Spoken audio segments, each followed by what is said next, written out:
Dans les grands chantiers ivoiriens avec la délégation gabonaise.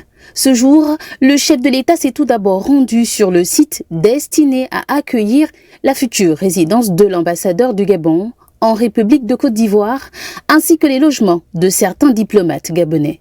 Cette visite lui a permis d'évaluer l'état des lieux d'un projet engagé par le passé, mais qui à présent demeure inachevé.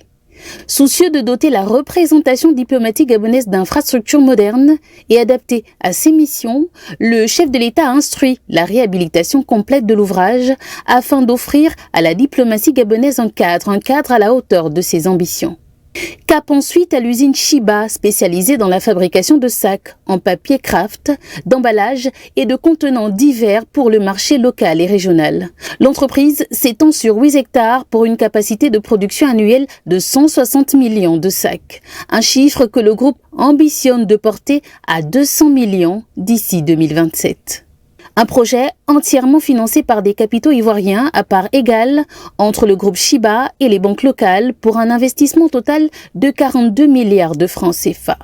Le président de la République et sa délégation ont donc pu découvrir les 2 unités de production, celle dédiée au papier craft et celle consacrée au polypropylène. Une immersion dans le tissu industriel ivoirien pour le chef de l'État venu s'imprégner d'un modèle de production local et évaluer les synergies possibles avec le secteur privé gabonais.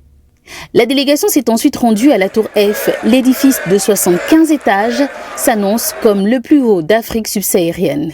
Une prouesse architecturale que le président de la République a tenu à saluer à l'issue de la visite. Féliciter le président Ouattara, un grand doyen, pour cette vision de moderniser nos villes et surtout les villes africaines. Aujourd'hui, cette tour représente un symbole historique pour l'Afrique. Elle est pratiquement la plus haute d'Afrique et je ne peux qu'encourager ce qui s'est fait. Je pense que pour nous, les jeunes présidents qui arrivons, c'est cette vision que nous devons nous nourrir et s'inspirer de ce qui s'est fait pour réaliser la même chose chez nous. Des propos qui résument bien l'esprit de cette journée, comprendre comment d'autres nations africaines parviennent aujourd'hui à se développer pour en tirer des enseignements utiles au Gabon.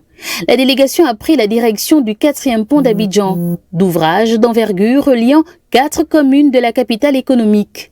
Sur place, le chef de l'État s'est notamment arrêté au niveau du péage, bâti sur 10 hectares et doté de 24 voies de péage ainsi que de 10 voies reversibles pensé pour fluidifier la circulation aux heures de forte affluence. Un site qui abrite également plusieurs services d'intervention. Le président de la République a donc pu visiter la salle de commandement, véritable poste de pilotage du dispositif de surveillance permettant de localiser avec précision tout incident et d'optimiser l'intervention des secours. Un péage entièrement automatisé. Autant de choix techniques que le chef de l'État a observé avec attention en quête de solutions transposables aux infrastructures gabonaises. Dernière étape de la journée, les sites d'aménagement liés au projet de transport urbain d'Abidjan, destinés au recasement des populations affectées par les grands travaux, notamment ceux du 4e pont.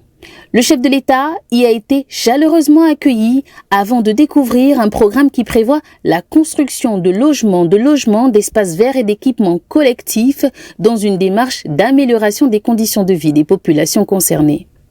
Une journée dense où le président de la République n'a cessé d'écouter, d'interroger, d'aller à la rencontre des acteurs de terrain dans une seule et même logique: comprendre, s'inspirer et construire pour le Gabon des ponts et des partenariats à la mesure de ses réussites ivoiriennes.